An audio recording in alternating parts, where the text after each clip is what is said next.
Hello, and welcome to the Table Football Podcast, a podcast set up to discuss both football and Round Table.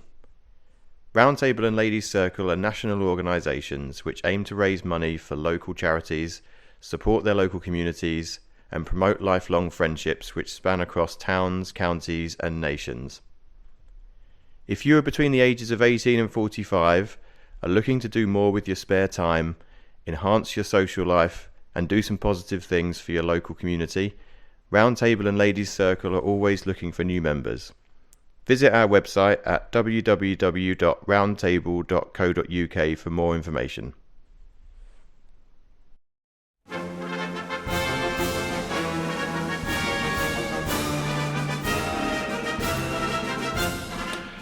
Right, hello everyone. Welcome to episode 2 of the Table Football Podcast. This is we are now in November. It's been probably over 4 weeks since the last one. We've got some new guests with us this week. So, well, first off, I'd do the introduction to the usual too. So I'm Shepp from Elland Round Table, and my partner in crime is Tris. How are you doing, Tris? I'm not bad, mate. Yourself? Good. Been Good enjoying stuff. the results of late. I have actually. Yeah, it makes a change. We'll I'm not come to enjoying that in a bit. the international break though. It's just like too many of them. No, we recorded the last one just before the international break as well, didn't we? It was yeah, we did. And now we've got another one. It's too many. So we got 2 other guests to welcome. The first is Ed. Welcome, Ed. Hello. So yeah, I'm Ed. I'm also from Elland, so you know it's a bit of we can't quite call it nepotism, but yeah. So so I don't need to say anything about where I'm from because Martin's already done that. and our final guest is Matt. Welcome, Matt. Hello. I'm probably rarely on calls. I'm the most southern person in this room. I'm definitely not a Yorkshireman. Here he goes. Yeah. We've just allowed him to have the privilege of living here. That's all. Oh dear. Well, welcome, gents. So we've done the introductions, and I guess the best place to start will be obviously we've got different shirts on today. So I've got my Arsenal. Do you know what? I actually can't remember what year this was. So it definitely wasn't from the actual year. This is a replica that was they put on sale a couple of years ago. But I think it's 94 season. What's the sponsor? And it's JVC. Nice. Yeah, it's good. It's great. But when I bought it, they went, "Oh yeah, get a large. You should be. It should be a large." And I put it on. It's like they're like sales. I don't know how people played football in these shirts back in the day. It's like massive shirts, tiny shorts. That means it's authentic to what Adidas equipment shirts were like, because oversized was the thing for them, you know. But they're a classic design, absolutely classic design. Yeah, I remember the Liverpool one had a similar stripes down the side as well. Yeah. There's probably a few others, but Tris, which Everton shirt are you wearing? Have you gone back one season? So I've actually gone back 2. So I've gone back to the 21-22 shirt. I thought, to be fair, it was the first one I pulled out the wardrobe. I didn't have any specific liking into it, but I thought I'd sort of like go back with the home shirts and maybe come forward with the away shirts, see how far I can actually get back, because I have actually got shirts from, I think it will be 83 onwards, pretty much every home shirt and most of the aways. A lot of the earlier ones are not going to fit me because I was a child, so that will just look weird. So maybe not then. We'll hang them behind. But I think the day we do that, we'll make sure it's not a video podcast. we don't want to get removed. Me squeezing into a child's 4 to 5 YouTube, for breaking the community guidelines. Ed, what shirt? Well, Ed, you know what? You can introduce your shirt and club. Yeah, well, obviously, even though I have no Scottish accent, I am a Celtic fan. It's a long story as to why, but, you know, for a long, long time. And trying to decide which shirt to wear tonight was quite difficult because it was going to be between this one and then the one that's on the wall behind, because there's a couple of reasons for both. But however, I thought, if I'm representing the club, I've got to wear the classic hoops because that's what people would expect. But this is the kit from 20 years ago this year. So it was the UEFA Cup final kit as well. So that's why I chose this one, because it's special. So when we lost to Mourinho's bloody Porto in extra time under rather suspicious circumstances, but yeah, that was our last European final, and great memories in this shirt. But the reason I was going to potentially choose the other shirt, which is a couple of years later, was it was also the shirt that Henrik Larsson scored his final ever hat-trick in the Scottish Cup final just before he left the club. So, and also it's a limited edition one as well that I think I managed to get by applying for it because of the embroidery on it. So that's kind of one of my all-time favorites. But yeah, that has great memories of probably arguably our greatest player in my living memory anyway. So yeah, they're the choice of shirts. But also I think as well, I wanted to put a shout out for Umbro, because Umbro have kind of disappeared, haven't they? But for most of us, they made classic shirts of great designs. Yeah, absolutely. Yeah, definitely. And I thought about it the other day, actually, when I saw Bournemouth, like I think they're the only top flight club who are still using Umbro. But even so, they still make simple but good looking kits. So yeah, who knows, they may come back into popularity at some point, but it all seems to be pretty much nowadays, doesn't it? Adidas and Nike have pretty much got the monopoly, and this cast off, or whatever you say. This crap. Come on. Rubbish. I don't know. I like the Hummel design. I think that classic chevrons on the shoulder it reminds me of Denmark kits from. That's what I was gonna say. I like the design of it. It's just the quality of it. I don't know if you can actually see from this, but this doesn't get washed through any sort of like dryer or anything like that. Like proper washing. It's all hand washed, but it's just the print just comes straight off. And it's just really poor quality, and it has been for the past few seasons as well. I've had my actual this season's current shirt probably a couple of months, and that already is starting to come off. So just needs a bit of work. But I think we're changing to that Castore next year. Good luck. Make sure they're not skin tight, mate. That one up there. Nobody wants to see my belly in the skin tight Everton shirt. I must stress we need to keep this above board. But Matt, what are your thoughts on the Castore issue? Yeah. So I mean, to be honest, the shirt itself, I've got it behind me. It's a nice fabric. It does feel nice. And Villa were meant to be doing this whole British brand and up and coming, and we're evolutionary, and so are they. And so I liked the idea of it. And when I first put it on, and maybe it's because I don't work as hard when I'm on a football pitch, it felt really quite nice. But yeah, it's a bit embarrassing when you've got players that are changing their shirts after half an hour. Obviously, there was the whole thing with the women's football team. Just a bit embarrassing that you've got football shirts that retain sweat. It's kind of what they're designed not to do. We sort of had shirts in the 90s that actually whipped the sweat away. So it's a bit behind the times, isn't it? Yeah. So talk us through your shirt, mate. That's a nice classic one. Yeah. So this is when football shirts weren't too dissimilar from rugby shirts. So this is the home shirt for the 1982 season. So that was the year we won the European Cup. And so being a Brummie lad, there's only one team you support in Birmingham, and that's Aston Villa. And so this is the home shirt that they wore, although they actually won the European Cup final against Bayern Munich in the white away shirt. So occasionally that's why we have mainly white away shirts to sort of commemorate this 1982. But this year they wanted to do something different because it's like looking forwards. But most of our rivals will tell you Aston Villa live in the past, so that's why I'm wearing probably our most proud season. Nice. All football clubs live in the past. Doesn't matter. Unless you've won the league in the last year, every football team lives in the past. Yeah. And I have to say, I do like the Kazoo sponsorship, because we had Kazoo for it was like the Kazoo Derby, wasn't it? Same time. Kazoo Derby. Yeah. But also that fixture is actually the most played fixture in English top flight football as well. The Everton Villa, it's the most games played, so there's quite a connection there. I always sort of saw them as Villa, probably over the last sort of probably 5-10 years, a bit of a bogey team for Everton. You always seem to do us over. It's nice to see them back up probably where they belong. Apart from in the cup this season, that wasn't a great night. Yeah, I wasn't expecting that one. That was like the highlight of our season for the past 3 seasons to actually beat Villa. But yeah, it's nice to see them. They're doing so well, though, aren't they? At the moment, Villa, they're doing a corking job. And I'm conscious I tend to talk about football through claret and blue lenses, right? But we've had a lot of years in the Premier League where we slowly decayed, and then eventually we dropped, and rightfully so.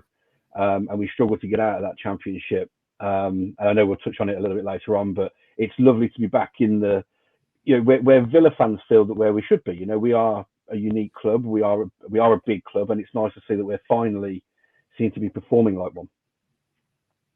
I remember that because you flirted with relegation for a number of seasons before you actually went down, didn't you? Yeah. It was every time we were relying on one starlet every season to try and keep us up, and it was Delph, and then Delph moved on, then it was Benteke, and then Benteke moved on, and it was almost like just if we were an animal, just put us down. We're done. We're ready. Oh dear. Right. See the other thing. So we will come back to Villa a bit later on. I was just going to quickly touch on the round table. So Matt, you're Lichfield at the moment. So Lichfield is just north of Birmingham. It is. Yes, I still refer to it as North Birmingham, but the locals tell me it's South Staffordshire. It's North Birmingham. And what do you guys do throughout the year? What sort of events do you put on? Yeah, so obviously our big one is sleigh season. We do 23 nights in December, which is pretty chaotic and very busy. After that, we tend to do Lichfield Bower, which is one of the oldest carnival events, where all the lorries go around the town. Although we have a cathedral, so I'm told it's a city. You tell them a Brummie lad, can't you? And not from Lichfield. And then we have Cars in the Park, which is great, actually. We have Beacon Park, which is this enormous green space where they house best side of a couple of thousand cars, like classics to boy racer cars to very nice American muscle. And so there are sort of our three key events that we do throughout the calendar year. One's in spring, one's in summer, and then obviously there's Christmas. That tends to keep us busy. And then throughout midweeks, if we're not doing area stuff, we're trying to get out and do lots of different things. But as with all tables, we've dropped a few numbers this year, but we've had a few new faces, which has been really exciting to see. And there's a few more prospects that look like they'll be joining as well. So I certainly think in the new year, Lichfield's going to be quite vibrant. Sometimes it's really good to have a nice injection of new blood. We lost a few people last year who aged out, and that's always sad to see. Established members go, especially when they take a lot of knowledge with them. But to get new blood, it's always good fun. Excellent. We didn't actually do an Elland one last time, Ed. So I don't know if you want to give a quick rundown of Elland and what we do. I mean, that's poor form. You're meant to be the host of this. I failed. Elland is a bonfire, which is that word that makes you kind of like shiver, particularly for Shepp and I, who kind of predominantly lead on it. And I mean, I've been doing it now. It's my 10th year of organising bonfire. I got asked, oh, well, you can do it just for a year, maybe a couple of years if you can help us out. And then I've been doing it that long ever since. That is still our kind of major event. We do run a comedy night as well, which is a more recent thing, but has been really successful. We tend to be kind of every 18 months, aren't they, Shepp, really, when you think about it. We like to think we get one a year, but it's usually about every 18 months. And they've been really, really good, really well attended. And then in terms of other events, trying to support some of our other local tables if we can, because we don't do a sleigh, things like that. But then predominantly we've tried to have a bit of a community focus in the last few years, haven't we? Things more like litter picks and stuff like that don't take a massive amount of organising, because we struggle in the same way of like people being able to commit loads of time. But things like litter picks have been really, really, really rewarding, I think, because, and it matters to the community and has also allowed us to kind of set up like a Friends of Elland Round Table Facebook group. So local people who want to come along and help with litter picks or help with this or help with that, who, not necessarily going to be part of table because it's, we've had adults, children, elderly, everything, but it gives that nice community feel. So I think, we've got that bit of we've taken that little bit of an angle. So it's less about manpower and more about kind of spreading good deeds, I suppose, as much as anything else. But yeah, that's us. Similar. We're up and down with members. I mean, we do well with members. We hover always around the 15 mark, but we lose a few come, few go. we don't need to go into on here why that is. I think everyone around the country since COVID is scratching their head going, there doesn't seem to be any rhyme or reason to how membership works sometimes. But yeah, we've got a good core group. Some of us a bit older, some of us younger, like Shepp. You know, I mean, I don't get described as young very often, so that's I'll take that. Yeah. Well, you are compared to some of us, yeah. So some of us are beginning to see the over the horizon of table time, ahead in the not too distant future. So yeah, that's we have to think about that. But yeah, we're you can see the tenor pants right on the Charter horizon. night next week. I mean, let's not go that far, Tris. Actually, So when you see the 41ers start waving at you, you have to run away. Oh, they do that early in Elland. They don't hang around. Yeah, they make you join pretty much when you're 41. So I mean, I remember joining at one of their Christmas dinners, and then going, well, I'm not going to come until the time is right. But then they still send me the thing every year going, oh, your membership fees are due. And I kind of refuse to pay them because I'm like, I'm not paying twice. I'm not paying 41 club fees yet. So, you can get lost. Tris, I should probably give you a chance to do. Did you do Penistone last time? I can't remember. We didn't. We did. Do you want to just let people give people like an overview of Penistone Round Table? Yeah, absolutely. So we're probably one of the kind of busiest tables in terms of sort of membership. We're pretty well, established with the membership. We've got plenty of people, a lot of new people coming on board as well. We've had a massive membership drive this year to try and get some youngsters in, shall we say, because a lot of us are coming to see that horizon of sort of aging out at some point, sort of within the next 5 years. We've got a mainly slightly older membership for table, people that have been in table since they were young. Into our busiest time, we just had bonfire, community bonfire, which is one of our main events, and slowly creeping up very, very quickly is the sleigh, which we do, which I love. Usually don the good old Santa suit and a cushion stuffed up to make the jolly fat guy what he is. But yeah, it's we're quite busy. We also have the Penistone Gala as well in the summer, where we put on a sort of a parade and a big gala on the field. We also have a Saturday night music event on that as well, a Halloween event as well that we've just had. This year we let the ladies circle take the sort of reins of that one, just because we were so busy with other various things. But yeah, it's quite an active table, quite a big one, and yeah, the good old town of Penis is always a good joke. I recently actually went to Iceland on a family holiday, and I was sat in Hard Rock Cafe with my tabletop on, just because I thought it was actually quite nice and comfortable. It was fucking freezing, so I was like, hoodie on, and a random guy from over there in Grindavik actually stopped me and had a picture with me. So it was actually nice to actually meet some of the Round Table family from sort of over in Iceland. And Penistone is actually twinned with Grindavik, which is the place. I don't know if you've seen the news recently about the Icelandic volcano that's about to go boom. Oh, yeah. That's actually in Grindavik, which is twinned with Penistone. So it was just kind of nice to actually meet some table members from sort of over there. But yeah, Penistone's pretty active. We do quite a bit. Good old town of Penis. Penis Town Round Table. Met a couple of your guys over at World Meeting at South Africa. You're a good bunch of lads. Yeah. Don't lie, Matt. Just sticking up now. Because James Edwards is bigger than me. We've all met them. I am, of course, joking.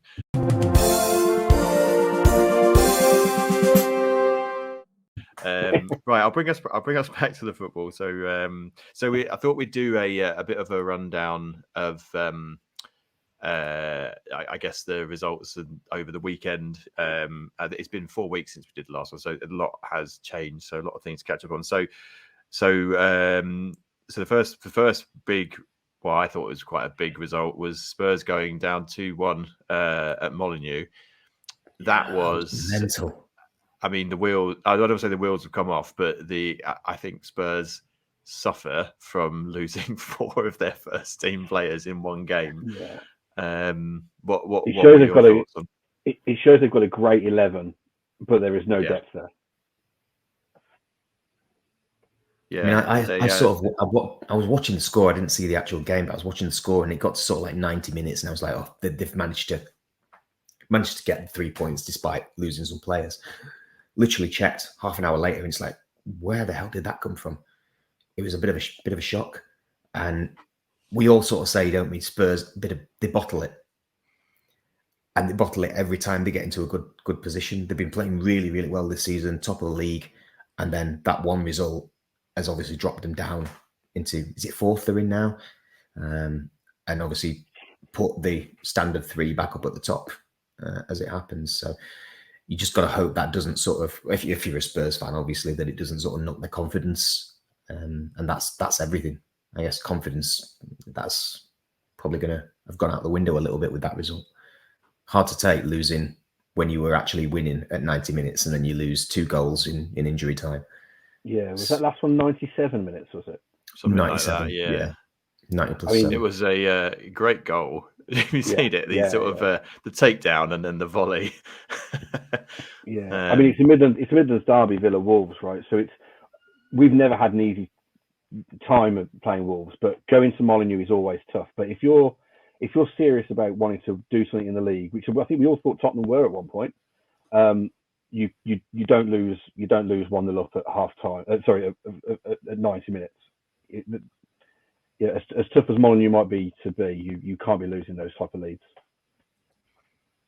I do think a little bit of it is, I wonder if we'd be having this conversation had they just seen that game out. Yeah, I feel like it would have been, it's not panic stations for them yet. I think the Chelsea game was a real anomaly.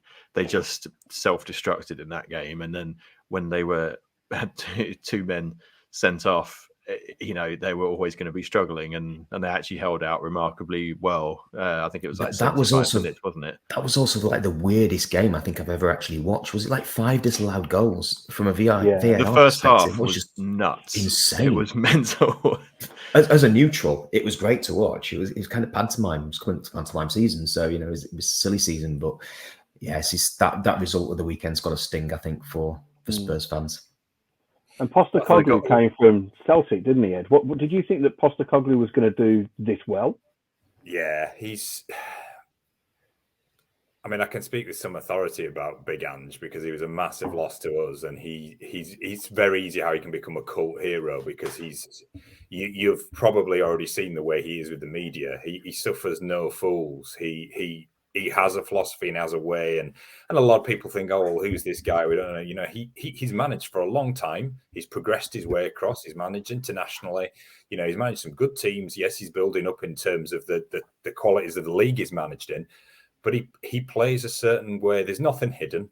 That is how he plays, and therefore, whatever happens to Spurs this season, their fans, I think, will ultimately be happier because they'll have been entertained. He plays a style of football that will be found out sometimes, will lead to some disastrous results, but he doesn't change. They can lose 2 men as they did, and they were still pressing above the halfway line. His mantra is, we never stop. And that is, his teams play that way. And some people think, well, you're quick to suss it out, but actually he doesn't give teams time to think. And he plays attractive football. And I think ultimately that's why the Spurs fans have got really excited, because in those early games, they've had a few years where they've had quality managers, apparently, haven't they, who've taken a very negative approach, and who, Mourinho, Conte, they all seem to do the same thing. It's like, well, actually, we're kind of 1-0 ahead now. Well, let's actually just sit back and invite pressure. And then we wonder why then we lost the game 2-1, 3-1, and then people are up in arms. And, and let's be honest, if you take away kind of like the Kane effect, that have been even more further behind in terms of negativity and everything else. So I think, honestly, from their fans' perspective, they're just enjoying watching a more exciting brand of football. So, it's hard to say what he's doing. I don't know what his aim was for the first season. Is it to get European football for Spurs again? Maybe it is. But I think ultimately, he tends to have a plan. He tends to think ahead. He will be already. In fact, Postecoglou, I know, will already be looking at next season, not this season. He says he always thinks 2 transfer windows ahead. That was always his policy. Any club he's been into, So I think, yeah, it'd be a bit of a roller coaster ride. But, you know, he's a quality man, and he's great to watch, honestly. Watch press conferences with him, and just the way he kind of, his looks and the way he just takes down some of the media. And he just won't entertain inane questions either, which is great. He just sort of moves on and just looks at people going, don't know why you're asking me that. You know, and I think that's sometimes a bit of a breath of fresh air, because I think sometimes managers play very much like they pretend to be kind of almost politicians and diplomats sometimes, don't they? And he doesn't. He is who he is. And yeah, he's yeah, there's a bit of man love going on there. If I'm perfectly honest, I was absolutely adored. You did refer to him as Big Ange, so yeah, he's great guy. Maybe that's the identity that Spurs have been missing. That identity of play, that style of play. Because if you think about over the past sort of 5 seasons, they haven't had that. They've had a good squad, but they've never really developed and kicked on from that. And maybe that's just what they needed, that identity, that kind of reassurance from the back. I mean, to be fair, I'm not a massive Spurs fan. I'm not a Spurs fan at all. They're a bit of a bogey team for us over the years, but I quite like Big Ange. And it's just what you were saying, Ed, about that whole way he is with the with the media, the way he shuts them down. It kind of reminds me of a much better Chris Wilder. I think one thing that's interesting for you guys to know is he's not one of those managers who's very close to players. So, you know, he's not one of these that he'll put an arm around a player. He will sit over lunch at the training ground with them. He keeps a distance, you know, so he invests in his players, but he keeps a distance. And, you know, one of his things I always remember him quoting is like, you know, never fall in love with your heroes too much, because they're never going to be there forever. And he stays that, and he sees that kind of thing about football is that actually don't get too sucked into the same team, to the same players, the same manager, because these things are transient. These are things that change. You know, enjoy the times while they're there, because you don't know what it might look like sort of in the next year. But it's funny, interesting speaking, you know, listening to some of the Celtic players now who played under him and are now playing under Brendan Rodgers. And they say the styles are very different. Rodgers is very much, I'll sit with you at lunch, I'll talk about you, I'll find out about your personal life, I'll do all that kind of thing, which is one style. Ange wasn't like that. He was very much about, you know, he relied heavily on his first team coaches to do a lot of that face-to-face stuff with people. So, you know, that's a kind of a different style, but I think that's part of his self-protection as well. I think he keeps a step removed so that he can look at strategy and look at everything else, but he's not kind of he's not going to be your mate, which is his quit. And therefore we want to know how he works with the media. As soon as someone asks him a question and the first word out of his mouth is, "Look, mate," that's when he's going to take a journo down. If he doesn't say "look, mate," he thinks it's a reasonable question and it's worth answering. If he starts his answer with "look, mate," that journalist better just give up. So there's something for you to look out for. So Spurs, watch this space. We'll see what happens. As we were saying, the next game is Villa at home for them. So we shall see after the international break. It'll be one hell of a test, that one. Yeah. 6 points for both. Yeah. Well, it is. It's because it's 4th versus 5th, isn't it, at the moment? Yeah. But it's also tight there. So that was the Spurs Wolves result. Arsenal beat Burnley 3-1. I don't think there was anything there that was particularly shocking about that result. I think Burnley came to ultimately frustrate and try and sort of dig out either a win or a draw. But yeah, we got the goal and a bit of a hiccup, but managed to see it through, which is good. And then it brings us on to so Palace Everton. Everton with their 3-2 win, really good 3-2 win, really good at Selhurst Park. What are your thoughts, Tris? So just stick to the game. We'll come back to Everton as a whole, but just on the game, what were your thoughts on how they played and how they're approaching things now? I mean, for the neutral, what a game! You know, to be in front as an Everton fan twice and then to be pegged back and then actually see it through. I think we probably made it a lot more difficult than what we should have done. I mean, Eze was outstanding for Palace, to be fair. He was the only one that actually looked like actually threatening. He is a But good as a player as game, well, isn't he?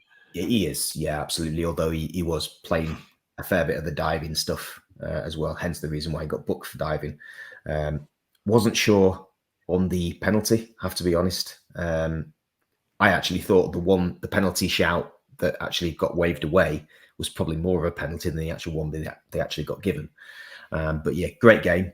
I think from an Everton perspective, we kept at it, we kept going, we never gave up, which is something a bit unique for us. In past seasons, we would have just folded when that happened, but no, we kept going. And nice to see Garner actually get on the score sheet as well. That bloke, when he shoots, cannot hit a barn door usually, but that one he hit quite sweetly. So yeah, I was dead thrilled. It's essentially 3 away wins in London this season. 3 big points for us, given where we are, and an away win. I think Palace and Everton will be around the same point sort of this season. So yeah, massive 3 points for us, and it can only do well for the confidence of the lads. And hopefully we can keep on from there. But then straight after the game, there comes an international break, and confidence, can it carry over? I guess we'll see. But yeah, great 3 points for us. Amazing. And on an international break, I think you and I are very honest on the same page here, Tris, that it just seems to take wind out of sails. I'm not a big fan of this at all. And I think it's just too much confidence, Tris. You say about confidence, because I think a team like Everton, it looks like that they're one of those teams that's really heavily influenced by confidence or getting a fairly decent run. You kind of see that the last few seasons they can, things seem to be on the up and it goes a bit, and then they have a little knockback, and it's like a team that it seems to get to them mentally. So as you say, that if build up a bit of momentum, I can see them kind of like tripping on. But this fact does seem to be far too many international breaks this season. I mean, is this like the 3rd or 4th already? That's what it feels like. It's always like this before a summer tournament, is that they've got to get through the end of the qualifying games. Because I think is there another one before Christmas? Oh no, it can't be another one before Christmas. This must be it. Yeah. And then maybe New Year. But this is why we kind of forgot how Christmas ends up being so. Sorry, go on. I was just, I think we kind of forgot how it is because of COVID and all that, with the fans not being in the stadium. It was kind of, you kind of miss going to the games and stuff like that. You're right, Shepp. It is kind of always like this. It just seems this time it's a little bit more inconvenient. And obviously during last season when we had the World Cup in the middle of that was the height of inconvenience. December, which was just weird. So I think we kind of forgot what it's actually like to have these sort of international breaks. But I think a lot of managers do agree that it's just disruptive. And then we've obviously early next year we've got the Africa Cup of Nations to worry about as well, where teams are going to be losing players to go over there. So yeah, it's frustrating when you're trying to build a run of momentum and actually try and get that confidence. And I think Chelsea fans will probably feel the same. They've just started to actually get something together after what is a pretty dismal start for them. They've just had a couple of really good results, and then the international break comes, and can they continue that after that break? And I don't know about you lads, but I'm really not bothered about qualified at all. It just doesn't flow. I just not that bothered. I watch the tournament. When it comes to the qualifiers, I'm just not that bothered. I think the key games are good. I mean, obviously this time there's been games against Italy for England, and and I think you'll watch those. But the groups are made up of what are relatively, especially for sort of the quality teams like England now at the top end of the world rankings. I mean, is it Malta tomorrow night, I think, or something like that? It's like, I know why they have to do it, but it's not exactly going to be great. It's never 90 minutes of your life watching an England-Malta game that you kind of really, you often think going, well, that was a bit 90 minutes I'll never get back. Even though they might go and win 6-0 or whatever, it's pretty much a stroll for them, isn't it now? So I do think it has that. And interesting, Trish, you mentioned sort of January, you mentioned Cup of Nations. There's an Asia Cup this year as well. And you've got to increasingly see now there's going to be far more players in the top league now that are going to be taken out by that. Think about the amount of Koreans, Japanese players now, and it doesn't necessarily sometimes impact on other nations as much because they take a January break. Whereas, in these shores, we don't do it. And therefore, there is a big, I think, I know, speaking from my own team, there's very big nervousness because if we lose some of our Japanese and Korean contingent to the Asia Cup, it leaves us a big hole, an absolutely big hole, of 5 to 6 first team players that you're losing. And then, but other nations, they cushion the blow by having that January winter break. So, yeah, we talked about Tottenham, didn't we? And, sort of like how they're a good team of 11. But when they've lost like 4 players, they've kind of fallen a little bit by the wayside. If you see Son going over to the Asia Cup, he's a massive player for them now and probably the one that scored the most goals, I think, for them this season. So if he goes off to the Asia Cup, that's a massive miss for them. Yeah. Huge miss. Absolutely. I think it's just a problem where, you're already hearing managers talking about the busy Christmas period. And that's because we've got these internationals and they all seem to stack up. And then what you have then is you have a lot more injuries. And so I'm not a fan of the international break. I'm very much a club over country kind of person anyway. So, but I just think that it does put a lot of teams under pressure they can't get that motivation going. And then Christmas is upon them and they're playing, 8 games in 10 days. It's not ideal. We'll have to see. What comes of it. I did do a little bit of digging stats wise because I love a stat for Everton. Statman Shepp and Statman, and there was quite a useful article on the BBC website about Everton's XG. That they have the 9th highest XG in the league so far. So they have an XG of 18.1 goals. But where they're excelling at the moment is their XG against. So goals they were expected to concede based on chance quality for the opposition is 13.6. That's the joint 4th highest mark in the league. And guess who's top of that one? Luton? No, in terms of goals prevented.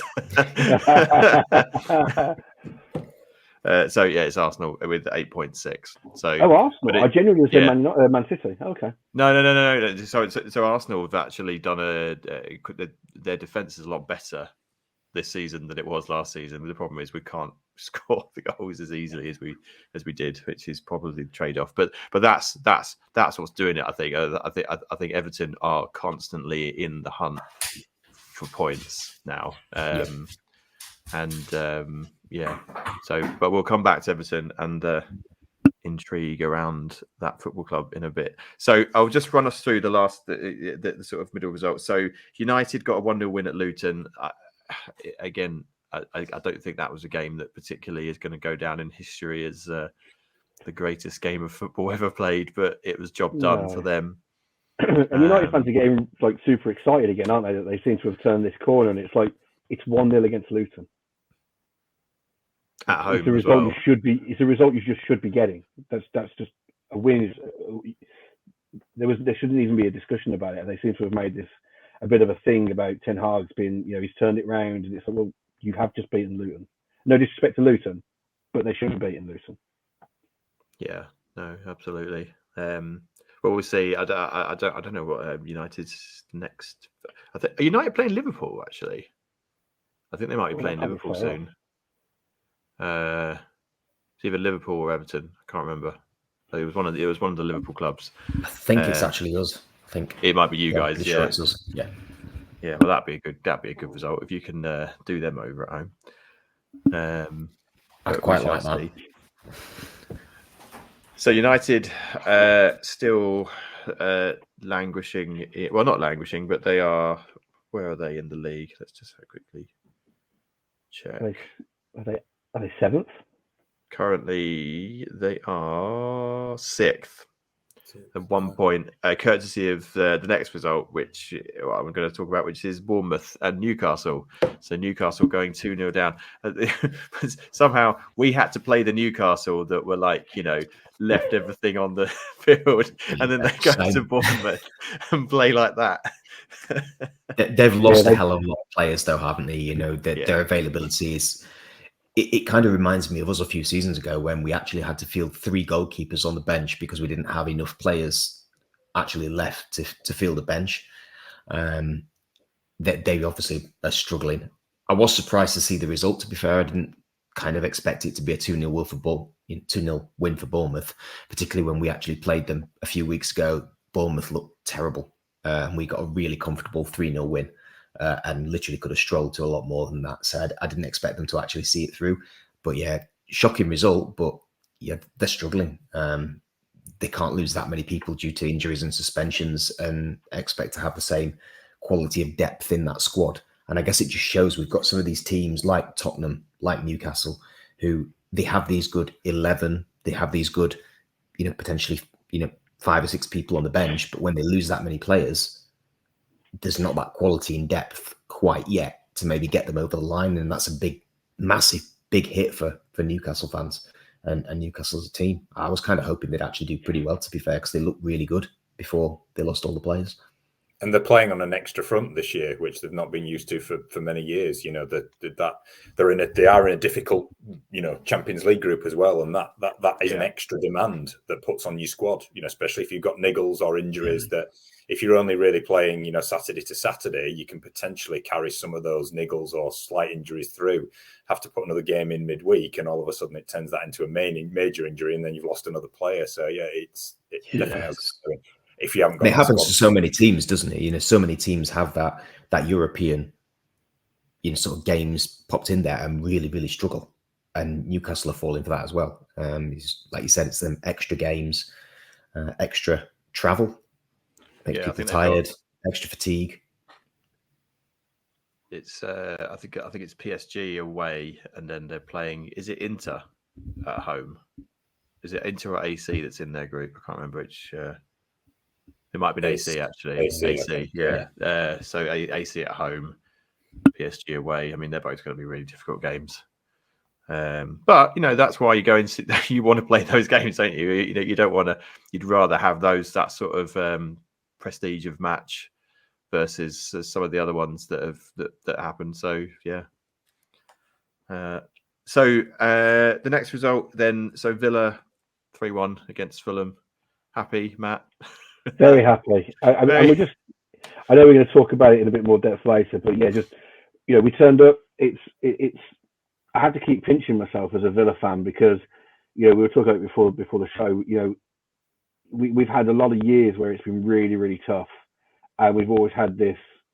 Yeah, but the bubble will pop or something will go wrong because it's Villa, and actually we just looked like we were a really well drilled team, and we came out against Fulham and we controlled the game, and okay, they got one back, but we never looked like we were concerned. We always looked like we had one more gear to go if we needed to, and it's been really refreshing to see this year. But yeah, the weekend was just another masterclass from Emery. He swapped things round, found some holes, exploited it. Another team that are good to watch now. I'll kind of declare when we're doing Premier League review, I have no Premier League team, so to speak. However, I could go right down the league and go, I like those teams. I don't like those teams, and I don't know why that is, but I just have some teams I like, some teams I don't. I've always had I always liked Villa, and you're right what you said earlier on, Matt. It's nice to see them kind of back there, competitive, entertaining.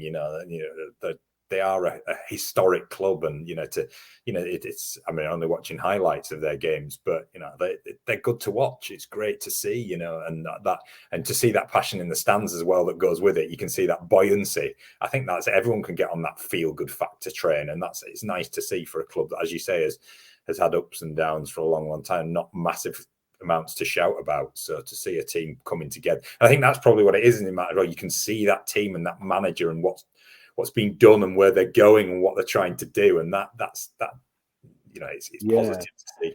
I mean, for the first time in almost 2 decades, they look like a team that's got a plan.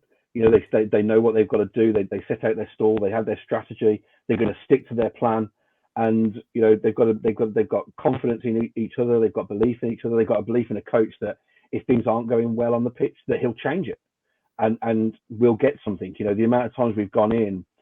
Mainly European games, but we've gone in 0-0 or we maybe 1-0 down. We can't, the Villa of old, we're going, well, we'll lose this 3-0 and, it's game over. We're not going to come back from this. And there's just character there. They all come out second half and they turn it up a gear and they fight for each other. And it's, as you say, it's from a Villa point of view, it's amazing to see. We just, we're just having the best time at the moment. We're enjoying it. So I'll just rumble us through the last few results. So Brighton, Sheffield United. So Sheffield United got a point at Brighton. Good result for them. Great point. Really good. Liverpool ran out 3-0 winners against Brentford. Comfortably. Brentford don't look as good this season as they have done in previous seasons. I think I was confident that Liverpool were going to win that, but I didn't think that they would beat Brentford that comfortably, because Brentford are a good side, or they were. I can't tell whether it's just because of them, the fact that they're missing Ivan Toney. I can't. I mean, he would contribute the goals, wouldn't he? But I guess he's quite good at holding up the ball as well, isn't he? And so maybe it's just a. But I think Brentford do have a few results like this, don't they? They always usually cause some upsets. They win some close games, but if you probably to reflect back on them last season as well, that they do lose a few badly and then they come back. But I think they are a good. Then they're another good side. A side I enjoy watching the highlights of their games. They're a good side to watch. So West Ham beat Forest 3-2. So that West Ham still having a pretty good season. And then the final game of the week, which saved the best till last, Chelsea and City absolutely going at each other. Mental game. It's just madness from start to finish, wasn't it? It was, and it's amazing when you consider that Chelsea, they were struggling to score goals not that long ago, and then they've banged in 8 in the last 2 games. So they must be doing something. Is starting to click there. It's interesting that City. It's rare that City concede 4 goals. Yeah. For the neutral, that was a cracking game to watch. Really enjoyed watching it. Nice to see Sterling back on the score sheet as well. He's been having a bit of a tough time. When you meg Doku as well. I mean, he was at full showboating mode, wasn't he? Yeah, 100%. And obviously, he's not in the international setup for England at the moment due to his injuries and things like that. So he's a big player, big character for England. So the fact that he's actually back on song, and probably to get it against City as well, full showboating mode against City, his old club. There's a bit of a cheek about that. It was quite nice as a neutral to see that. But cracking game to watch. Really good. And I think no matter what people's views of Chelsea are, and I know they can be very mixed amongst I know what you're talking about. Amongst individuals. But it's been chaos. It's been absolute chaos for them, and the way they approach the transfer market and ownership and so on and so forth. But they've got a manager now who's of quality, and I think it was only a matter of time before he managed to settle the ship. And I think if you did remember sort of Pochettino at Spurs, it takes him a while to get his back office where he wants it to be, the atmosphere and the training ground. And he's probably had it's probably like coming into the Wild West a bit at Chelsea and going, well, actually, where do I start at trying to settle this and get it into on an even keel? And that's probably what you're starting to see, that they'll have up and down results and everything else. But undoubtedly, they've got some quality there. They've got a good manager. You're going to start to see them improve. Yeah, that's something that Chelsea haven't done as well historically, isn't it? Especially under Roman Abramovich, where they just haven't given managers time to actually settle. I kind of look at it from an Everton viewpoint, and we've got players in our current squad, in our first 11 that we've put out, that have all played under 7 different managers. It's always going to take a manager time to actually get their team in order to shape what that philosophy is that they kind of want. And that was the same at Chelsea. I mean, they had Potter. They gave him all this money. It didn't work out. He was sacked very, very quickly. Wasn't given the time to actually embed his philosophy and his style of play. And then obviously they've now got the new manager in. It took time. It was rocky. I have to be honest, I kind of expected them sacking him, because that's historically what they've done very, very quickly. But they haven't. They've actually allowed him that extra little bit of time, despite the results being pretty bad. And Chelsea have actually been probably one of the worst positions they've been in for quite a few seasons. But they've allowed him the time, and it's now starting to click. And they might not have the best season this season. They might be, sort of mid-table, maybe knocking on them European places if they can keep this run up. But they're not going to have that title contending, sort of season that they've had in the past. But they have to give managers time instead of just sacking them every 2 minutes. I think they've had more managers than we've had, and that's saying something. What will be interesting with Chelsea is that their financial model is strongly based on them making it into the European places. Yeah. Because if they don't get that income, it all starts to unravel pretty quickly. And I don't think they're going to make it this season. I mean, these results have been good, but I think this is papering over. They have still got some serious issues to resolve. If they don't make it this season, and the allegations that have been brought against them come true, and they're pretty serious, essentially. I can't even remember what it was. It was to do with Abramovich, wasn't it? And paying there was agents like some under the table. Unofficial payments to Abramovich, even though he sold the club and he's meant to be to be embargoed, is it? But something like that. But yeah, it's money laundering, so it could be really bad. Allegedly. Alleged money laundering. Please don't bring a lawsuit against any members here. It'll still take them how many years to bring that? It's still taking how many years to actually bring that? If you look at Man City, they've got, what is it, like 200 and God knows how many offences. Strangely enough, Everton's one offence about the stadium is actually getting heard. Well, it's actually being heard at the moment, so we're expecting the judgment pretty imminently. But Man City have had how many, and they're still not actually being heard. So, I mean, it's probably a good thing it's probably a good thing they're still not in Division 3, otherwise they'd have been liquidised like Bury and Bolton. I love the way that the Chelsea accusation was described, though. It was described as he's been using offshore vehicles. That was how it was described to kind of provide payments. And it just immediately got me thinking that, someone from Chelsea is going out to his yacht to collect like bags of cash, just to prop them up. Yeah. In a pimped out Toyota Hilux. Silver in a dinghy. I think his yacht got confiscated, didn't it? Didn't it get? Wasn't it? I can't remember. Anyway, we're going well off topic now. We're not talking about football anymore. Anyway, we'll do an episode on Abramovich and his misdemeanors at some point, I think. Brilliant. Right. So that brings us through the recent results. I did have a section here on top four predictions. We'll just do it quickly. We'll go around. What do people think, based on where we're at now? And we're about a third of the way into the season now, ish. 12 games in, aren't we? Who are we tipping the top four? Who wants to go first? Well, I think. Feel free, Matt.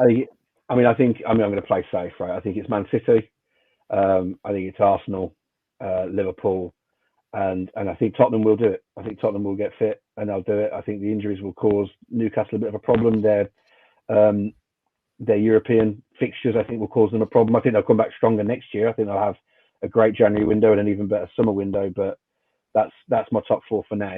I don't think United will turn it round properly. I don't think Chelsea will recover it.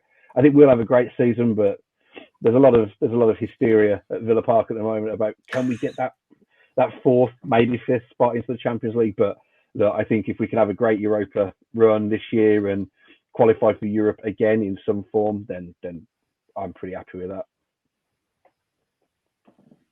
Ed, do you want to go next? Yeah, I don't think you can look past Man City, can you? Really, as first.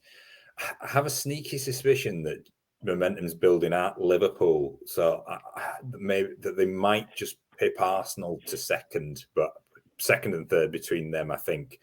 And I don't know with fourth. I think, I'd like to see Spurs do it for Postecoglou. I really would, because I'd like to see him sort of almost prove something in his first season, because I'm a big Ange fan. But I do think there are a few teams that it could be one of those years where there's quite a battle for fourth. So, there could be a few people in the running for it at the end. So, hey, there we go. I'll say it, Matt. It'd be great to see Villa do it.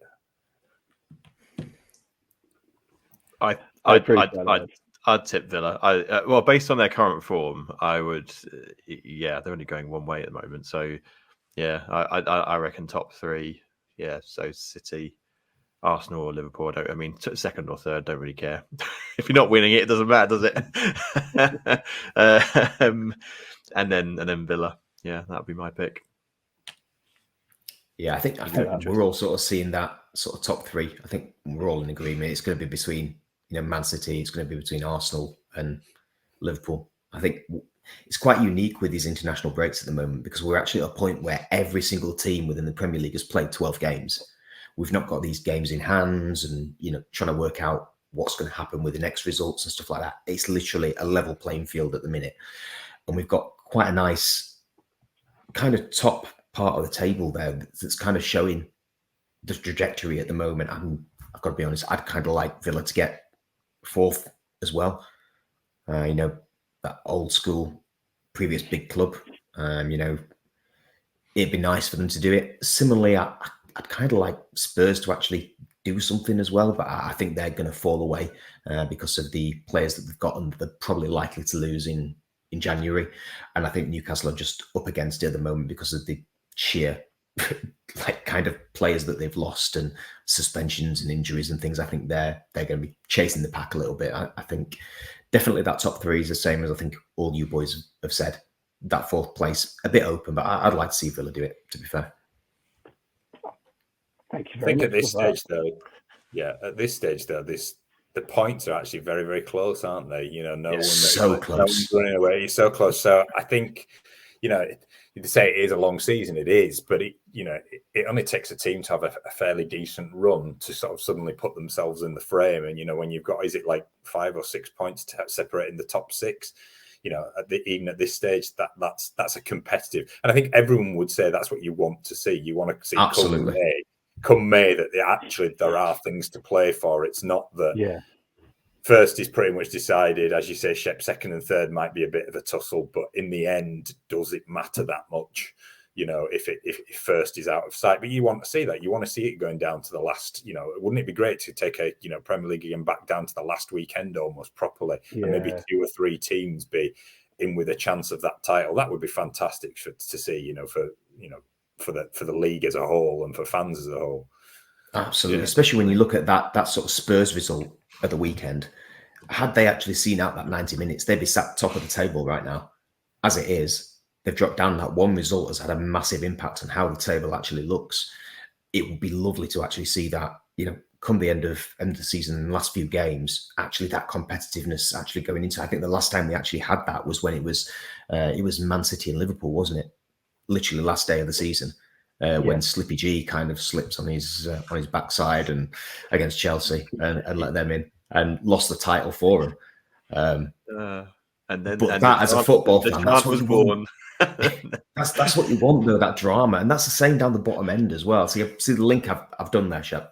I've linked you into the bottom end of the table as well. So what do we think bottom then? I think who is currently bottom at the moment? He says so. Luton are currently 18th, but Sheffield United in 19th and Burnley in 20th. I think the top end of 18, 19, 20, that's the three. Yeah, I think them bottom three and Bournemouth. I think the gap is already opening up. I mean, you look at Everton; they're already 8 points above the relegation zone. Well, fucking happy with that. Not gonna lie, but. Yeah, there's already that gap opening up between the teams in front of them. I can't see them getting out. They're going to pick up points here and there, the odd point, the odd occasional win. For example, Luton getting, the point against Man United, Sheffield United getting the draw as well. I just can't see them getting out unless all the teams above really slip up or really slump in form. I just can't see them teams getting out of that bottom 3, bottom 4. I think Bournemouth are going to be in there, thereabouts as well. There's already a gap. I had a hot take about Everton about 3 weeks ago that I was really proud of, and since then they've been playing really well, and it's actually doesn't look like such a hot take anymore. but at one point I was thinking I reckon you guys could afford to get docked with 12 points and you'll probably still stay up, because if you look at it now, you're on 14. If you end up with 2, you've only got to win 2 games and you're right back out of the relegation zone. That's how poor the rest of the teams are down there. I think that's it. There's 3 worse teams than us, which is really nice to be able to say, and we'll come on to that later. But I think the bottom 3 at the moment, which are in there, and Bournemouth, which is sat just above, I think they're the ones that are really going to be looking at relegation at this stage, unless something drastic happens, because that gap is already opening up. I mean, if you think about, is it Fulham, obviously Everton, and a couple of other teams that are in that mix, they're already a few wins ahead of that bottom 3. That's hard to back. Yeah, I think Burnley are bottom with 4th, Sheffield United are 5th, Luton 6th, then Bournemouth are on 9 points, then it's Fulham 12, Forest 13, Everton 14. So you can see there between 16th and 18th, there's already a 2 game win gap there. Yeah, big gap, even at this stage of the season. You've also got a few teams in that kind of part of the table now who've had that dogfight experience. That counts. You've got players, Forest last year, you've got you learn a way to win at that end, don't you? And you just, fortunately, particularly Sheffield United and Luton, you can't see that. They haven't. You can't even probably identify that they've got, say they've got a great goal scorer who might pull some results out of the bag for them and get them some extra points that they probably maybe either don't deserve or they're not expecting. You just don't see that in them, and it's kind of sad to see. But it's almost like a failed mission before it starts. Really, Burnley are an interesting team because they've obviously had lots of recent Premier League experience. So you expect that to count for a little bit more, but I think I want to see Burnley go down anyway because they're a Lancashire team, so they can sod off. Absolutely, completely agree with that. But if you look at that bottom 3, they're the 3 teams that came up, so that would be quite a unique thing for all the 3 teams that came up to actually go back down the following season. They keep stealing our kit as well, so they should go down. I think who is the older club? Are they older than? Oh, okay. 1874. Thank you. Right, fair enough. I do honestly think, however, there should be a rule on the amount of teams that can be in the same league that use the same colours predominantly, and I think there's too many. I have to say, no more. Burnley is just one too many. I agree. West Ham, isn't it? I was like, who's the other one? Yeah, West Ham. Yeah. I mean, it's a very classic kit colour, isn't it? But claret and blue. I feel like it's very 1930s. So I don't know. It just feels really old. I mean, I'm comfortable with the fact that we're a very Victorian-looking team. A few years ago, we were playing Victorian football. Yeah. Some of the retired positions of football. They used to play with like eight people up front. Just lump the ball long.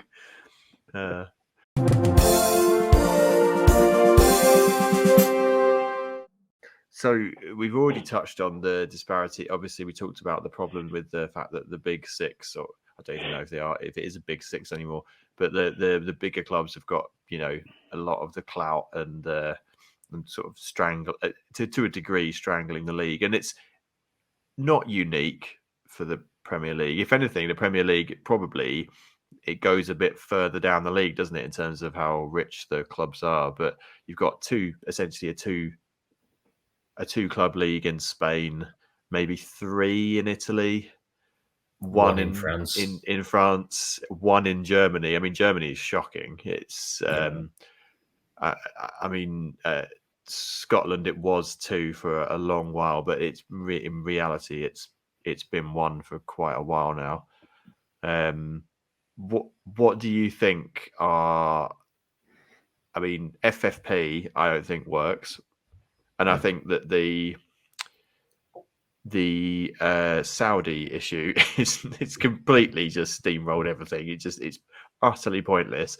Everyone else is sanctioned and has to play by these rules, but we can all transfer players out to another league that has no rules, and the clubs are owned by the same people that own the clubs are saying it's just completely you can go down a proper rabbit warren with that. I think we've already talked about it on the WhatsApp group, haven't we, about essentially it's borderline criminal, isn't it? You could it's money laundering to a degree. It's exactly that. Yeah. I mean, FFP is all about, incomings versus outgoings, isn't it? But how do the Saudi teams actually generate any revenue? Well, they don't. They don't. Sort of Steven Gerrard's team played and lost in front of 35 people. 35 people turned up to one of the recent games. That is not financing the club. It's all been bankrolled from, the state behind that. And that surely, it just doesn't sit right with me at all. And obviously they're paying big money for players, big transfer fees, big wages, but nobody's actually watching it. And the football's dreary. Nobody cares. And it's a little bit like live golf, isn't it? They reckon those 35 people that turned up to watch Steven Gerrard actually all had Liverpool shirts with them for him to sign. That's why they turned up. Slippy G on the back. I think the disparity grows and grows and grows, doesn't it? Between and the financial gap gets bigger and bigger. It is interesting, Germany, though, isn't it? Because Germany are the one league that actually have always been a bit more regulated in terms of fan ownership, maximum amount spent on. I don't think they have a wage cap necessarily, do they? But they have a little bit more of a kind of what would seem like an equal footing. However, Bayern Munich seem to be the one that seems to outstrip everybody else. So, I'm not going to claim to know exactly why, but you look, you're not the only one that tried to do a little bit of research in advance of this, because I thought, well, I'm not going to show it. And it's quite an old article, so it's from 2020. But what really stood out to me when I read it was that actually, this says, go back 2020, in the Premier League, clubs need an annual revenue of £400 million just to start being competitive. Just to start being competitive. That's not, that's not sort of the upper echelons. And I had to screenshot it, because when I looked at that, I was just like, that's staggering. That is absolutely staggering to think that just to even be competitive, in terms of wages, structure, everything else, you need to have a revenue of that to start with each year. And explains why we're struggling. We've got 50p in a Mars bar. Yeah, but then you look at that and you look down, you look down kind of one division, you look down to other countries, other leagues, and that gap's just going to get bigger and bigger unless something root and branch is done about it. I just cannot see it changing. And I mean, my question was going to be to, I support a team in a league. Yes, it's very one-sided. It has been for a lot of years. There's disparity in the size of the clubs and the income and so on and so forth. And, people criticize that. But I've arguably said it about things like the Premier League. It's like, and the Championship even, which I think is actually the 7th richest league in the world, or 7th or 8th richest league in the world, the English Championship. But a friend of Shepp and I was in our table, and he's a lifelong Huddersfield Town fan, and he goes week in, week out, and always has. And, I was talking to him the other day about their season, and they're not doing great now. And I said, what's your hope? What was your hope for this season? He goes, well, actually, the hope was nothing. The hope was simply that actually we might have a team that sometimes plays some football that's attractive to watch. And he goes, but we haven't even got that this time. So it's a bit of a write-off. And that it was really sad, that, because I was like, actually, that's your hope. That's the best you can hope for in this year, is the fact that your team might play a couple of games where you play quite attractive football. And, actually, there are a lot of people who loyally support teams across all levels who really, what chance have those teams have got of going anywhere? And you get a few fairy tale tales, like look at what's happening at Wrexham. It's a Hollywood story, isn't it? I mean, they've already made their own Netflix series, but it'll be a movie and everything else. But ultimately what you're seeing is someone's come in, bought a team, there's financial disparity there, and they're creeping up. Now it'll have a ceiling because Hollywood actors' wealth is not the same as an Arab state, is it? But I think it's kind of sad. I'll put my hands up. I'm lucky enough that I support a club where, regardless of what league we're in, we win things. I've got trophies to celebrate. There's good times to celebrate. So that papers over the cracks sometimes. But you do look and go, if you are if you're a team of if you're a supporter of a team that's in League One and is mid-table in League One most years, it's like, and I think what we're beginning to see now as well is, I was listening to something the other day where people were going, where are the supporters of these teams of the future coming from? And you can understand why kids now basically will either be in a Man City, Liverpool, Arsenal, Man United shirt, because why would they not? Yeah, They want to see the best. They want to see the stars. They want to see, and they can watch that on TV. They can watch that on YouTube, and you're not surprised that they're the shirts they want and they're the teams they want to support. It's very hard to then say, well, actually, come and look at our, let's go and watch our team that I've always watched, and they'll go down to some cold ground on a Tuesday night where the football's rubbish and there's nothing good to eat and everything else, and they'll sit there going, this is not really entertainment, is it? And I think, it is sad, and I think the finances is skewed it, but is there any way back? I don't think there is. Yeah. I mean, we played Hibs in the first round of the Europa. I know Hibs haven't had a great season this year, but I also did some research, Shepp, you'll be pleased to know. Everyone's doing research. But we are a professional podcast. But this is scary. Like so Hibs' top played player is Adam Lefondre. Sorry to any Hibs fans that take offence from that. He's on 18 grand a week, which they got him on a free transfer, so you'd expect them to pay him a little bit more. Our top earner is Yuri Tillemans, 150 grand a week. If you were to, so Hibs' weekly wage for their entire team is 91,000 a week. Villa's 2.2 million a week. And then when you look at things like Celtic, right? So Celtic are, they paid 12.5 million for Jota. They sold him to a Saudi team for 29 million. We signed Diaby for 50 million. But you've got to think, if you take Hibs' total as a club, their total value is 12.5 million, which is pretty much what Celtic paid for one player. Celtic, who regularly win the SPL, are a Champions League team, albeit they end up being a Europa team. Sorry. Their total value is 126 million. Villa, who 5 years ago were in the Championship, are only really in the Europa Conference now and have not won the league since 1981. 630 million. And so it's scary the gulf in finances. So, and that's just taking a team in England and a team in Scotland that played each other in the first round of the Europa Cup. We absolutely dwarf them financially. Yeah, it is. I'll pick one hole in that. We didn't actually pay 12 point odd for Jota. We paid 6 million, but when we then sold him to the Arabs, the Benfica had the sell-on clause that took it up to 12 million. So in other words, when we sold him on, technicalities. That was where the rest of the fee. That was where the rest of the fee came. But yeah, it's just mind-boggling that difference. And then people look. I mean, I did see the reaction for obviously Hibs, and they were bound to, with the way Villa are playing this season, they were bound to struggle, and Hibs haven't been great. But you look at that, and then you see, well, actually, you expect those teams to compete against each other? No.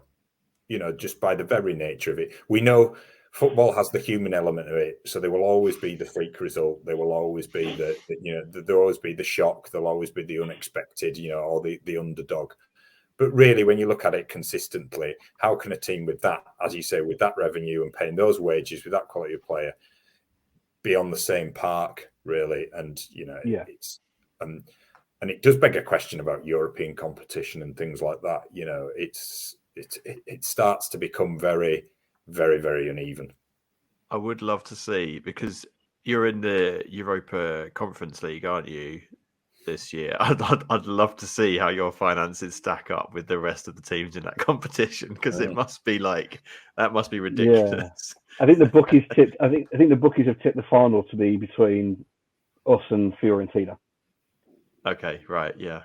But again, I think Villa have got to look at that competition and see that actually, if they, barring slip-ups, they should be winning that competition. West Ham gave it a couple of close goes, didn't they? And then they won it last season. But really, when you look at them, their quality level in that conference, league was far ahead. So Villa should look at that going, that's a trophy we can pick up.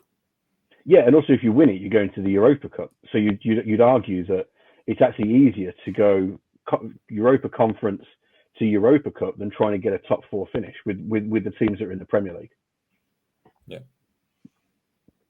So it's I don't think we're probably all going to scratch our heads now. I don't think there is an answer, but I think the reality there's no solution, is there? There isn't. I mean, the solution is serious sort of draconian measures. So you introduce an absolute wage cap on salaries, and to be honest, that would make for a more interesting league, because players, teams would have to really decide, who they want to go after and who they. Which is how it should be, but I can't see that happening. And also, I think there are competition laws that mean that can't happen. I think employment law, and I remember it being talked about years ago, and I think Arsene Wenger said something about it's you can't stop it. These players are free agents.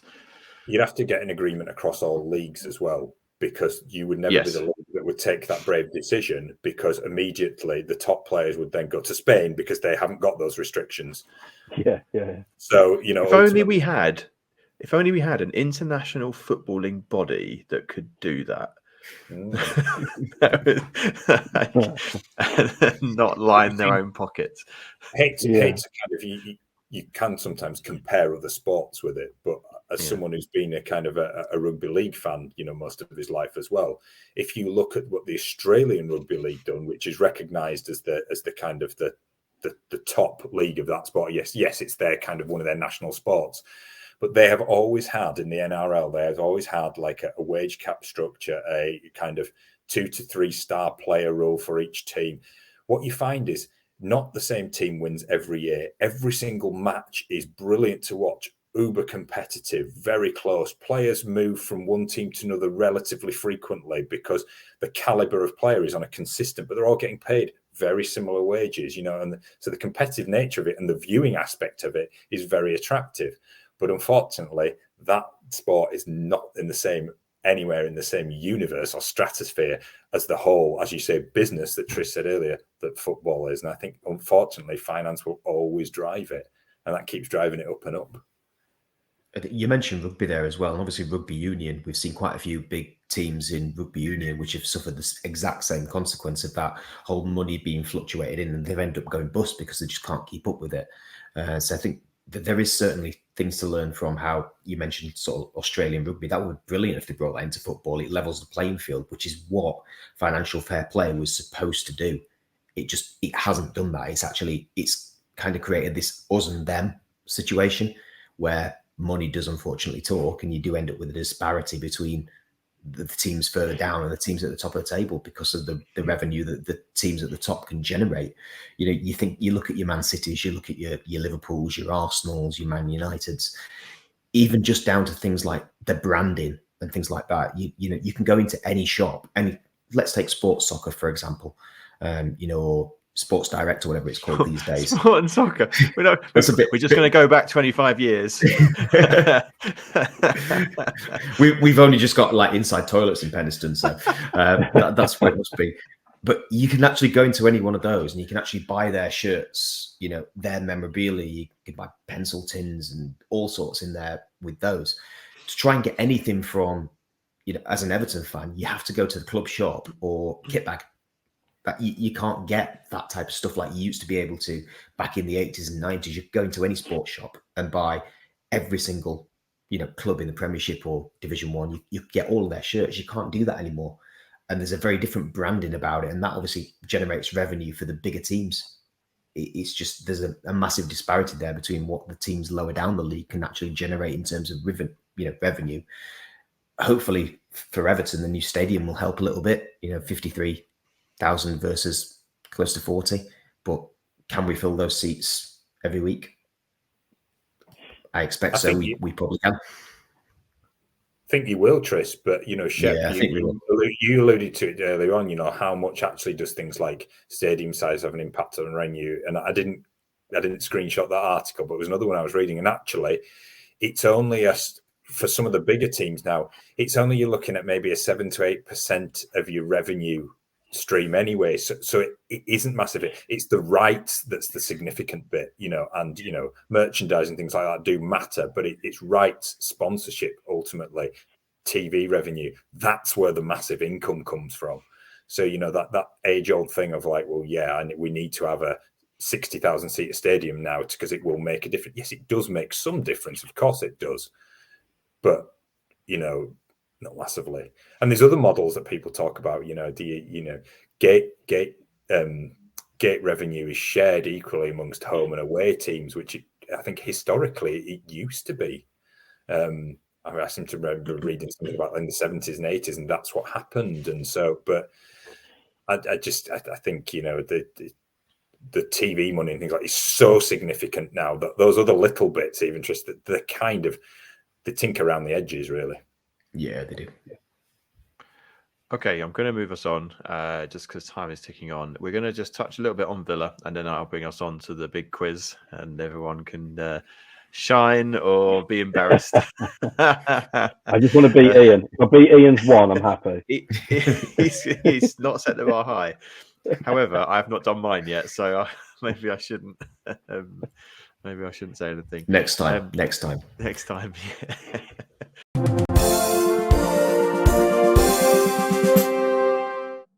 Yeah. So we have touched on Villa a bit, Matt, and we talked about some of the recent results. I guess a couple of questions I have for you. How far can this team go? What is the ceiling? And is this the best Villa team you've seen? I mean, it's probably the best Villa team you've seen in a while, but is it the best one you've seen ever? That is quite a question.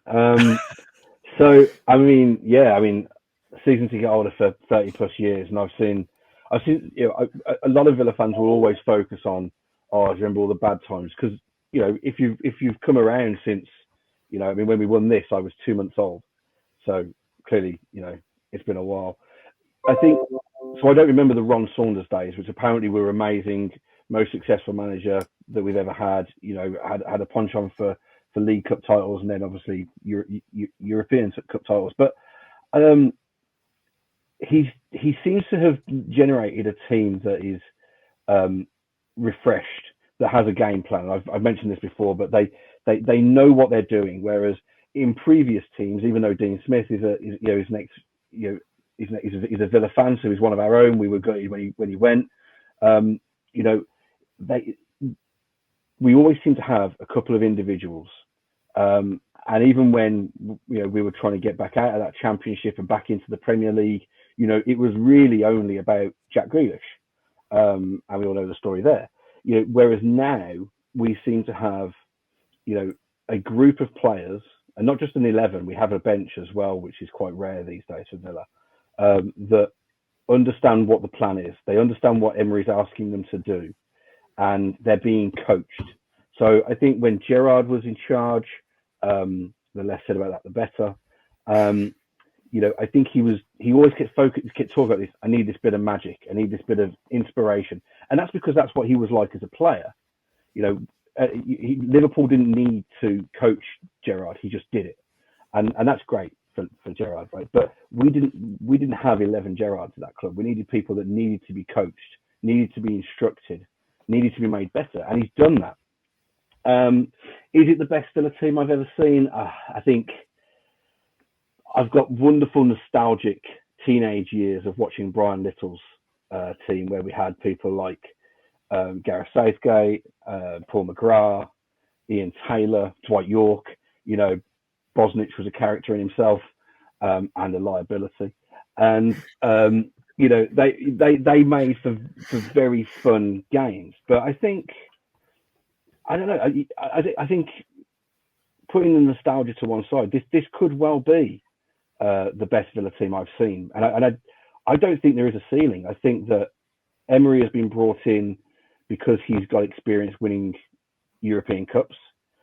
He's got experience taking teams that are probably seen as sleeping giants and waking them up.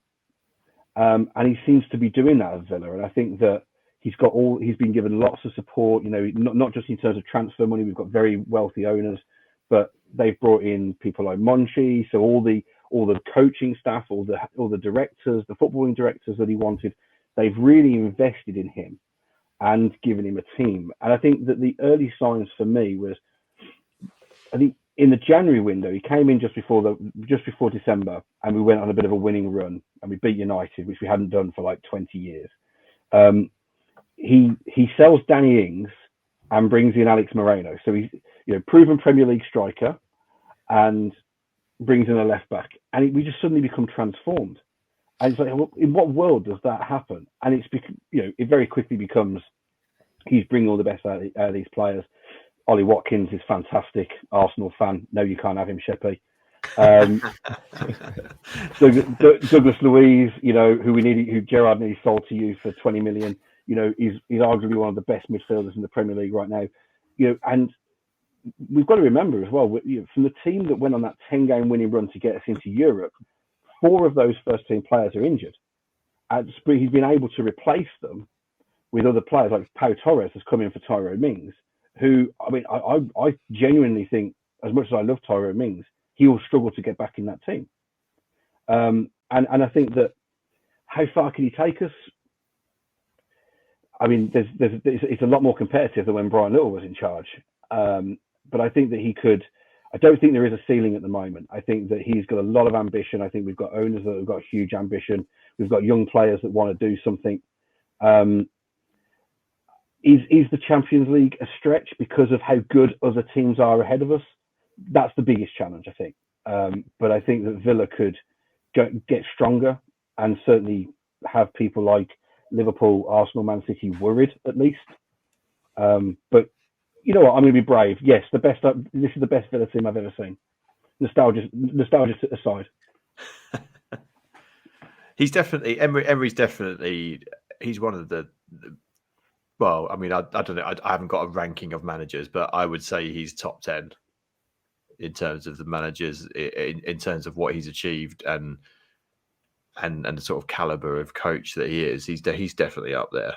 I mean, that was that. I don't know if there's ever been a better upgrade in manager than there was from Gerrard to Emery. Oh, and the thing is Villa Park. Ed mentioned it earlier. When Villa Park is happy and good, the whole place is bouncy. It's rocking, and I'm very proud of the fact that Villa Park has always been Villa Park when it was the lower grounds of Aston Hall since 1850.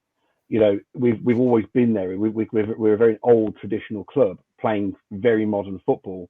It felt like we've kind of come a full circle here, and I understand why Arsenal went for him. I think he was the right man at the wrong time. But with Gerrard, it was just toxic. Villa Park, as I say, when it's good, it's good. When it's bad, it's awful. Like, it's really poisonous. And so Gerrard was just losing every week. He was losing games. He was losing the dressing room. And then he was losing the fans. And I think when our owner stormed out, I think we lost to Fulham at their place. He stormed out at half time, sacked Gerrard at the end of the game, and then went to Spain to get Emery in. I mean, it shows just how bad it had got at Villa under the Gerrard reign. And within 18 months, not even that, a year and 2 months, the transformation has just been insane, and for the better. And as a Villa fan, long may it continue, especially with the great job that Rooney's doing at Small Leaf Alliance. I think I knew you wouldn't get through a whole thing without mentioning Birmingham. I think football. Small Heath Alliance, Sheppy. Small Heath Alliance, not Birmingham. They're not allowed to use the name. Matt, it's interesting that you're saying, like, is it the best team? Yeah, and you look back on that team in the 90s with great fondness, and I think many people do with certain things. But realistically, if your team's playing well now, it probably is the best team, because football is light years ahead. Even in terms of quality, speed, fitness, sports science, everything else. But based on that as well, that's why managers need to be good managers. When you look back at the classic managers, the Brian Cloughs. If you ever watch some of those documentaries on Brian Clough, he didn't really do much coaching. He basically just bullied a few people and then managed to kind of motivate a result out of people on a Saturday afternoon. Now managers have to, as you say, those coaches have got to learn how to be psychologists. They've got to learn what's going on in that player's head. Actually coach and that them by individual and go, actually, well, I can see the potential in this player. Because let's be honest, if you're playing at a Premier League club, you're going to be a good footballer. There's absolutely no doubt about it. You're a good footballer.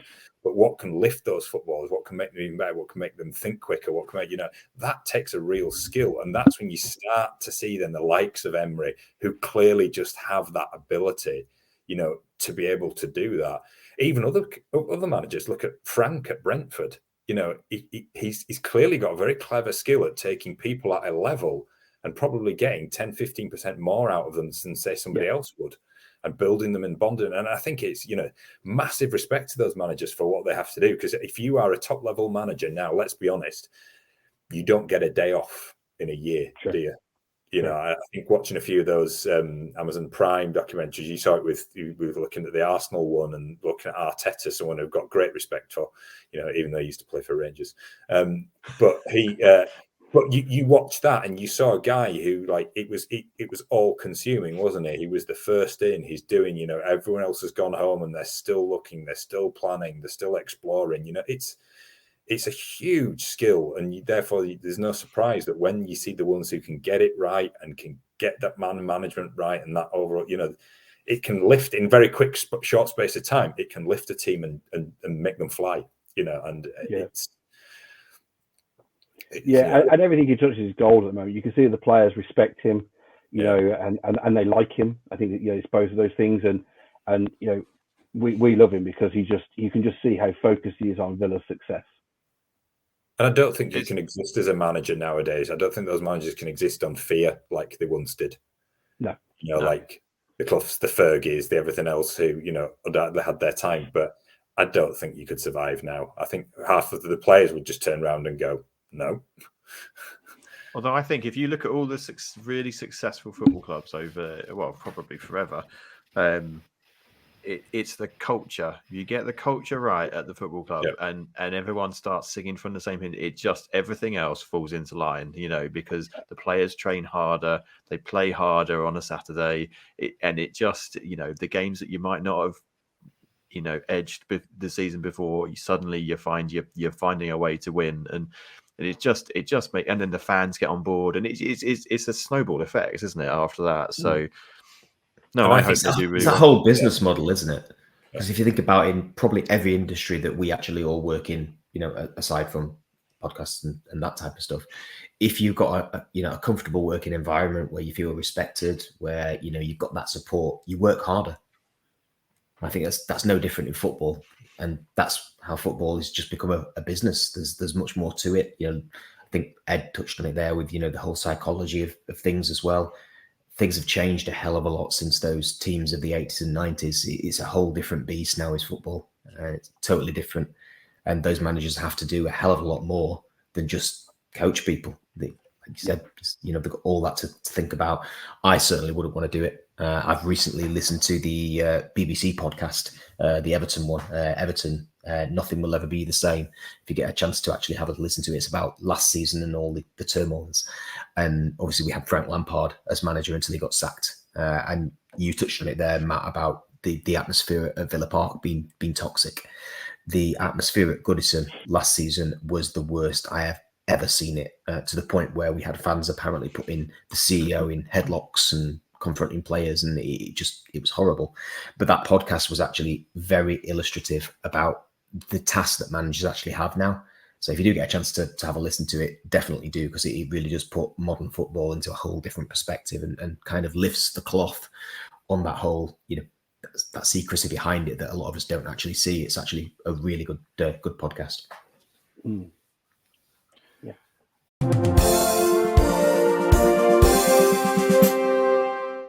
Right. Well, I'm gonna move us on to the quiz then, because that's the final thing on the. It's not the agenda. That's the wrong word. The list of things to get through. So I don't know. Do you guys have a preference of who goes first? Don't mind. Right. Okay, Matt, you go first. We've been talking about Villa, so we might as well carry on, and then we'll come to Ed. So I'll need. Tris, I need you to do what you did last time, if that's all right. I'll need you to time 90 seconds for me. Absolutely. Is that? Are you doing an extra 10 seconds for injuries? Yeah. Injury time. Some of these questions. Well, that would probably be about 30 seconds based on how they do it now, wouldn't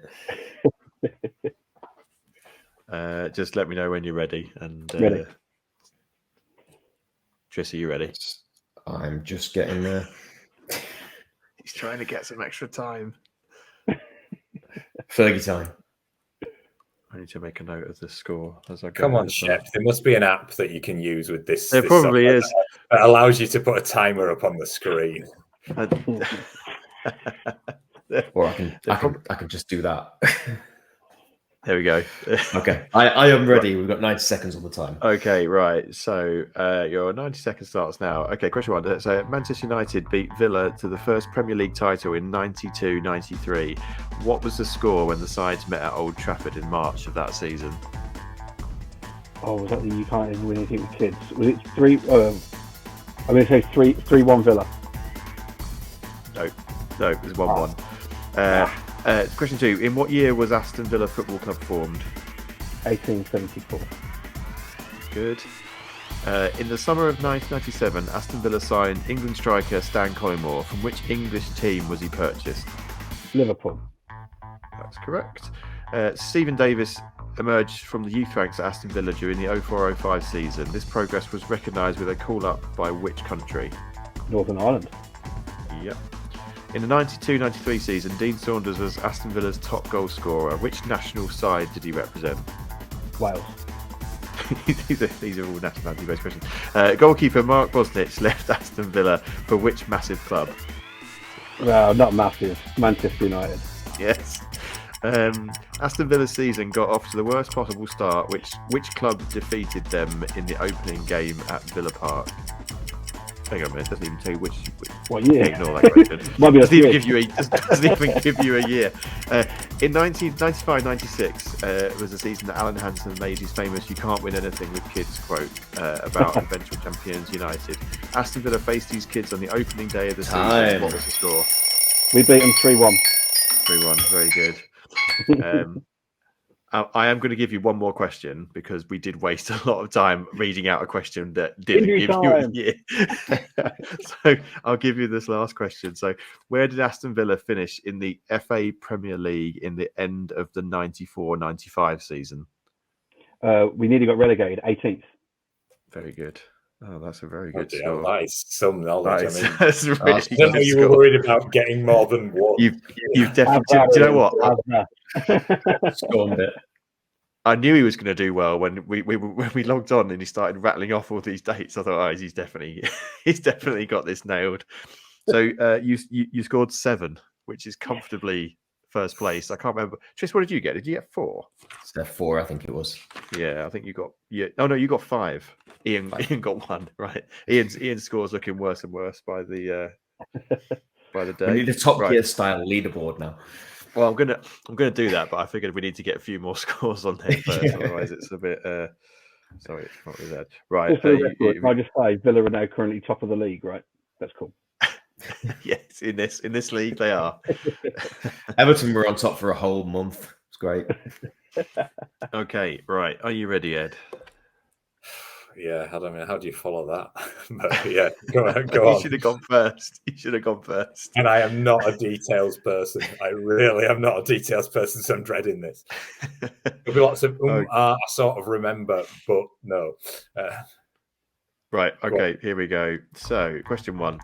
In which season did Celtic first compete in the Champions League group stage?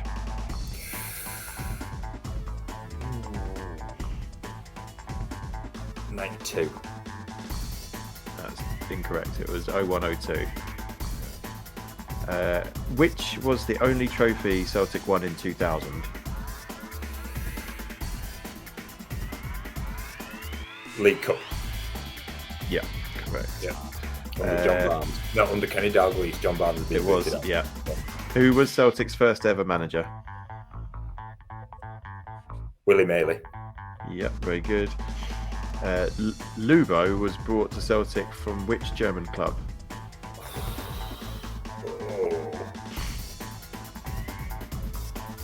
Pass. I can't remember where he came from. Which Celtic manager signed Lubo Morak? I can't say. Moravcik. Yep. Vin Janssen. No. It was Dr. Joseph Venglos. Oh, Venglos, yes. So, in which year was Celtic Football Club founded? 1888. Very good. Who scored the only goal of the game when Celtic defeated Rosenborg at Celtic Park in a group stage match in October 2001? I'll say Henrik. No. Time.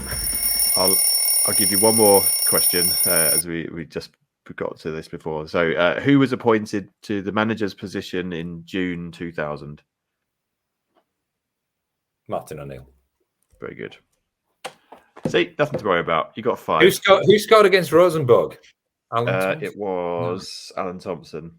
there we go. See, And I can't remember if there was any others that I didn't tell you. Oh, the Lubo was brought to Celtic from which German club? It was MSV Duisburg. That's definitely not how you pronounce it. that's what I say. I have just butchered a German football club.